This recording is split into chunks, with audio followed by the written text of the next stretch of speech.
So, today we have my newest acquisition,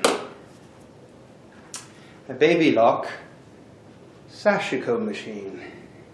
This is not a cheap machine, designed with quilters in mind, but as you'll see in a lot of the YouTube videos, fashion people are using it, and I plan to use it in a number of different projects in a lot of different ways. And I'm not a quilter, so it's going to appear more on clothing, but certainly in some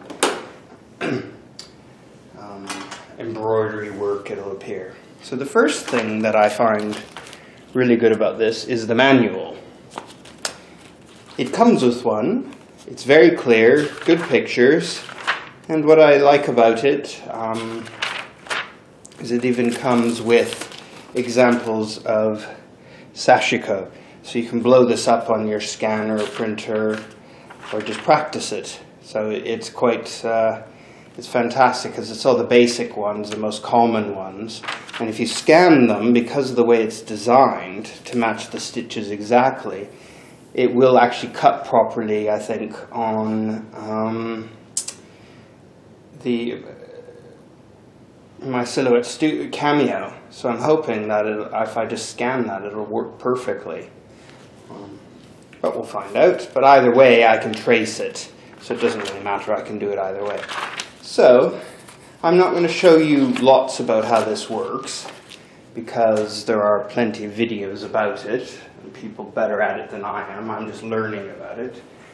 But from an initial standpoint, I'm quite impressed with the quality of this machine.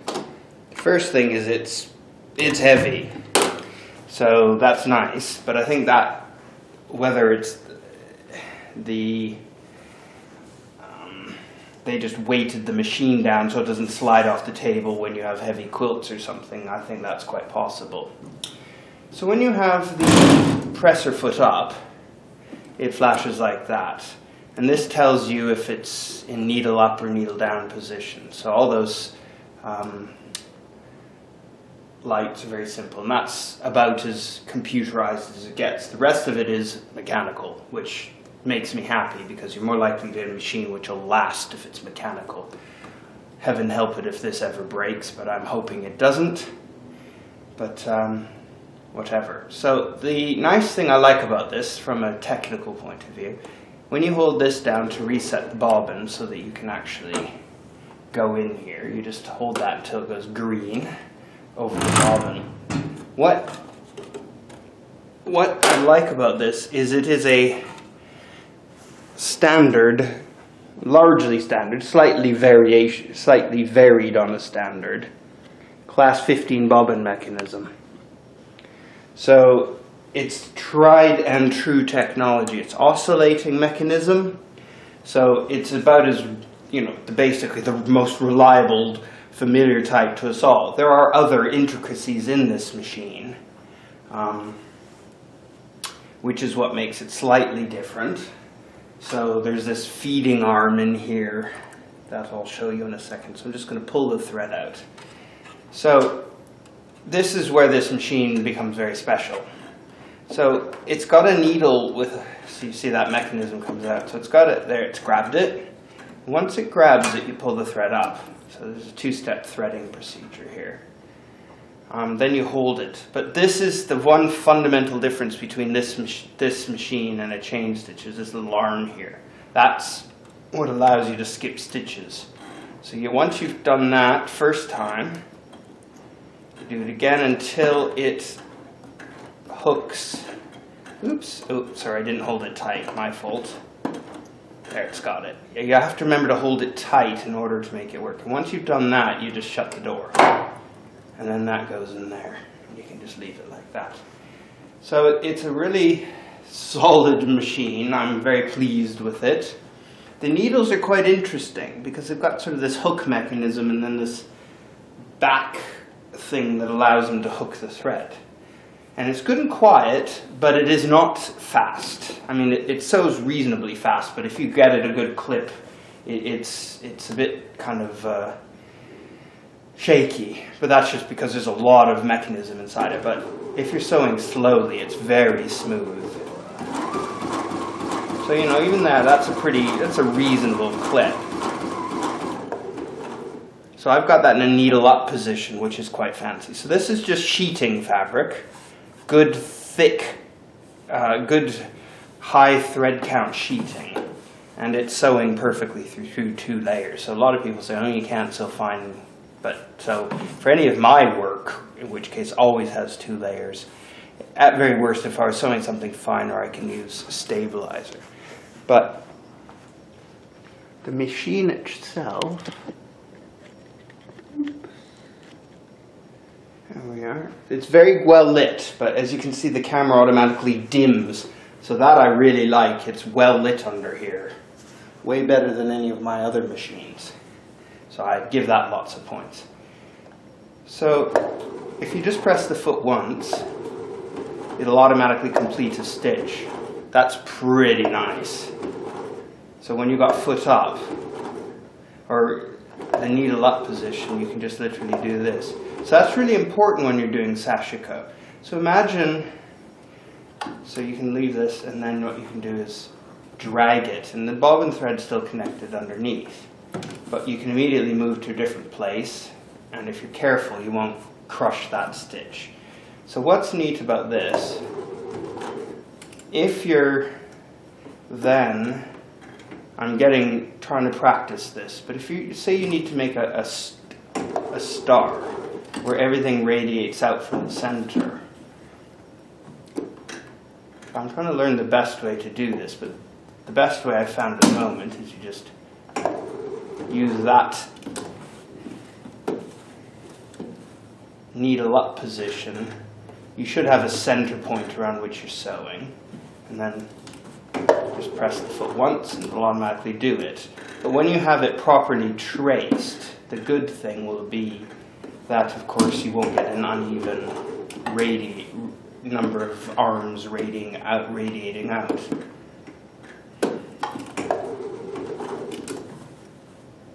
So if I were to raise the foot a bit, I have a feeling I can, because they have this neat foot raising thing, it will, if I raise it more, I know it's holding it down. I was hoping that it might allow me to just, to do this technique without having to raise. So I'm trying to figure out the best way to make this work. But you can see just with a bit of practice I'll be able to get decent results. I'm not there yet.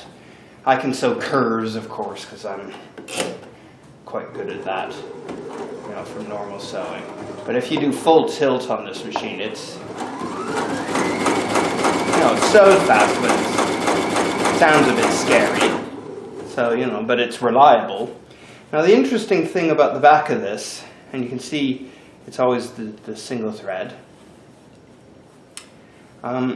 it just basically hooks the looped thread around the bobbin, and then keeps feeding. So it's a chain stitch of a sort. It is a chain stitch, but with straight lines, and you can do all the gaps. So it's, as I said, I'm learning the beast, but I'm looking forward to putting this to good use on some fantastic finishing for my shirts and all sorts of things that I'm sewing which require a lot of beautiful detail. And eventually I'll get good at the sashiko as well, and I'll hopefully make some pillows or other decorations with sashiko. But it's so neat how you can vary the stitch length and the space.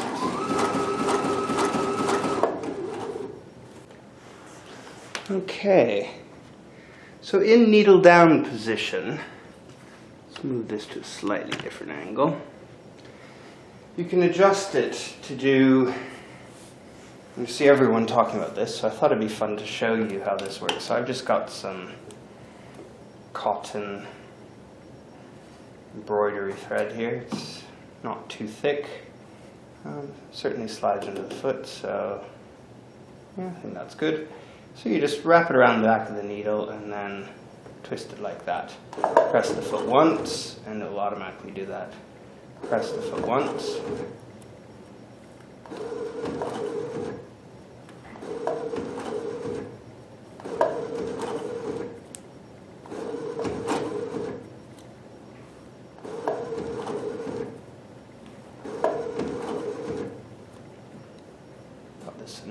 thread in here. That should get it out of the way.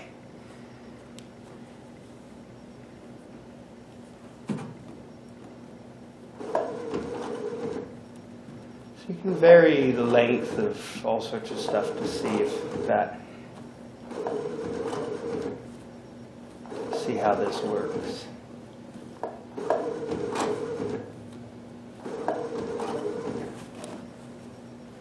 Okay, so let's get rid of this thread that's pulling this tight, and let's see what we're getting here.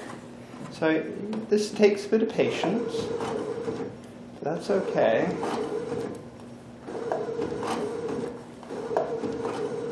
You can get a good rhythm going eventually.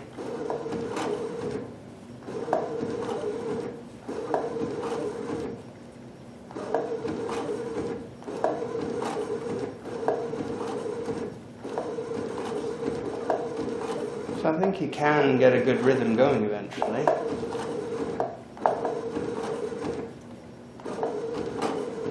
So by doing that, you can see I'm using a purple thread, but that's giving a good effect now that I've got the rhythm, that thread out of the way, which is pulling it wonky. But you can see it gives a perfect result. It's kind of fun, but you can vary how long the stitches are, so you can get a different effect. So if I do that, which is to make the stitch really long and the space really short, get a completely different effect.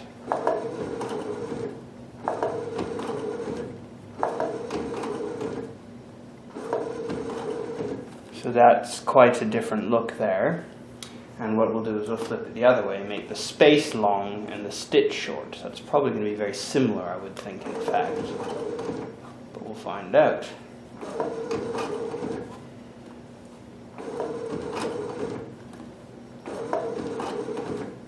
Running out of thread now.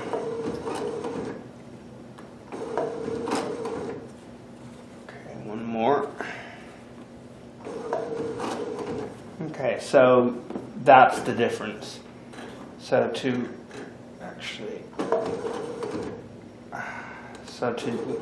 get out of this, you have to do needle up, and then that releases the stitch. So what you can see is you can get three different looks. If you do small equal space, you can get that look. If you do long stitch short space, you get the thread showing through. And if you do short stitch long space, you can get that look, which is very attractive. And obviously you can use thicker wool and yarns and all sorts of different stuff. But on the back, it always looks the same. Just a chain stitch with a straight stitch. So the important thing you have to do is you always have to anchor the thread in this thing, or hold it when you start. Otherwise it sucks it down underneath. So that's something that takes a bit to get used to. And you can vary everything in between to get whatever effect you want.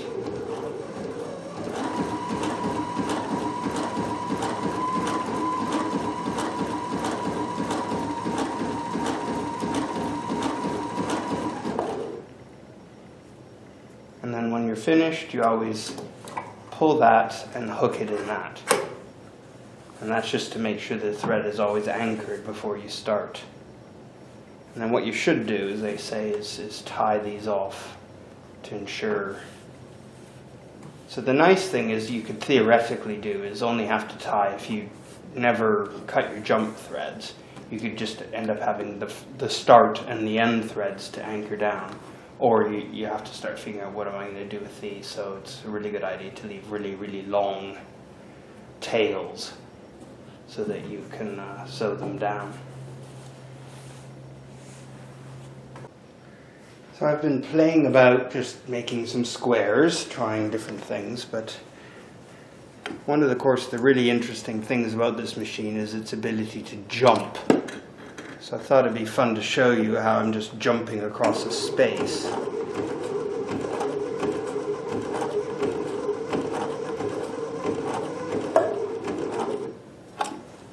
And the way the machine's designed is to finish a stitch, which makes it really handy when you're doing stuff like this. So you just decide if you want an extra one or not. And then, okay, I need to finish the other side. So all I need to do is, okay, line up that, and there's markings in the foot to tell you if you're at 90 degrees, so that really helps. And I know I counted this, so it's 6, 1, 2, 3, 4, 5, 6. Okay, and all I need to do is spin, lower the needle so that I can tell where the corner is exactly. 1, 2, 3, 4, 5, 6. So that's when you don't have any markings, but it's pretty easy here. So you can just jump, you pull the thread to loosen it a bit, and then there. 1, 2, 3, 4, 5, 6. Perfect. Down. So I could have done this alternate. I was experimenting, so I didn't think I was going to make. I was just doing lines and squares. Normally, if you're going to do something this, you would go the whole way in one line to make sure it matched up better. Okay, so I have a little space over here. Ooh, I have a space there too. So I could reduce the size of the stitch. And then just do one more stitch to fill that in if I want to. You don't have to. And then I'll do the same on this side. So that would be the advantage of doing one straight line rather than that. So what I'm going to do now, just for fun, is I'm going to attempt to do circles. So I'm going to draw a circle in there, and then I'm going to see if I can actually follow it. Okay, so I've drawn some pretty awful circles here, however. Just thought I'd show you the back. So you can see the jump stitches are here. They're there. So if this would be covered, or you do it in a really sensible order, there'd be almost nothing to get in the way. You can see there are the jump stitches. Now I've got a circle, so let's see if we can actually do this. I'm going to think this might be better with a needle down position, just because there's a lot of maneuvering required. So you see by just pressing it, it does half a stitch each time. If I wanted a full stitch, I can use the full stitch, fancy stitch.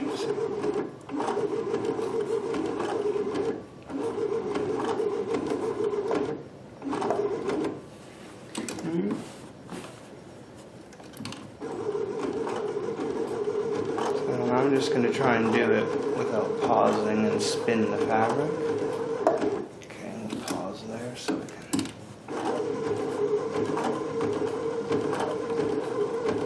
Got really good control, which is bonus. Oops, now we don't needle up. Okay, that's where the one thing you have to remember to do the last stitch is to change it if you're needle down to do needle up position. Okay, so that's not brilliant, but it's not too bad. So let's try this one. Let's try a different technique with the needle up position. So this finishes each stitch before you compress the foot again.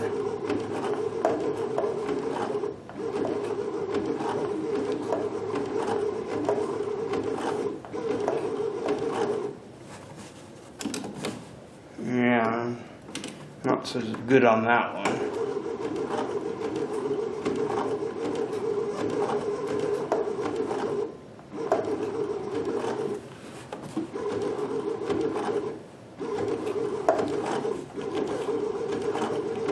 Maybe a looser. No.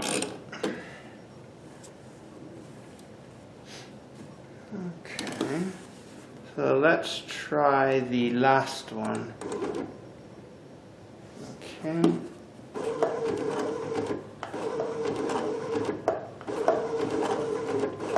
this is doing a stitch at a time.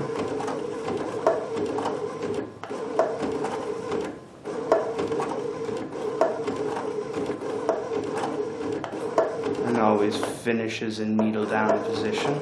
So when you come to the last stitch, you have to remember to use the button to stitch it.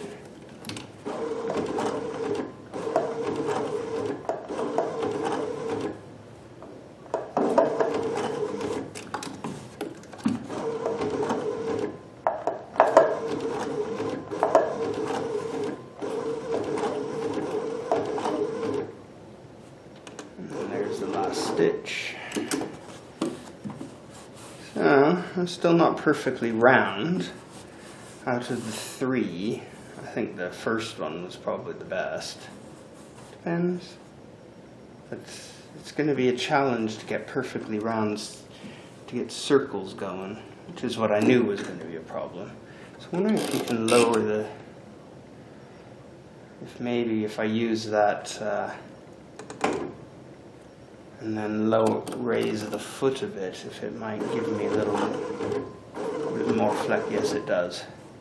So by raising the pressure on the foot a bit, it gives you the ability to turn more easily.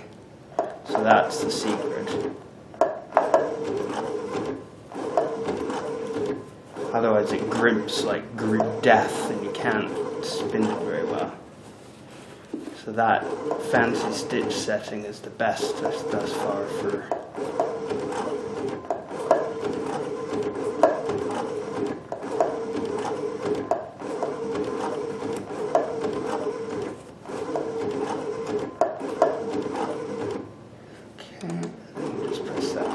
stitch. Well, we're getting better.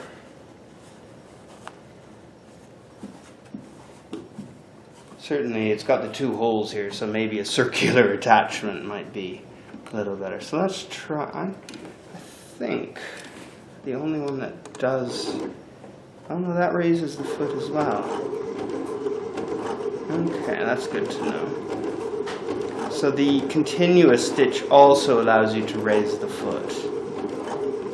So that might work, at least you can sew continuously. So if I had perfect, this works, so raising the foot and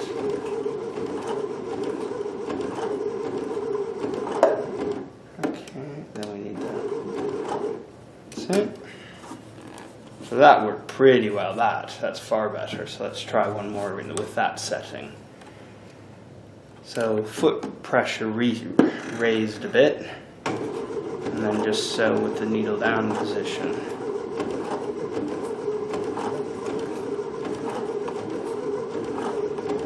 And that allows you to pivot better. Okay, this is the needle up position with the same setting. The foot pressure released a bit.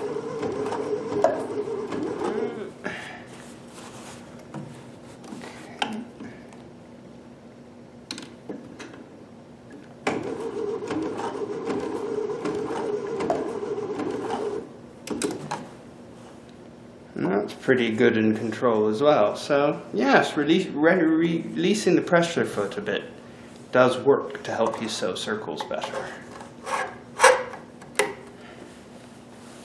That's not terrible for my first attempt. Anyway, bye for now.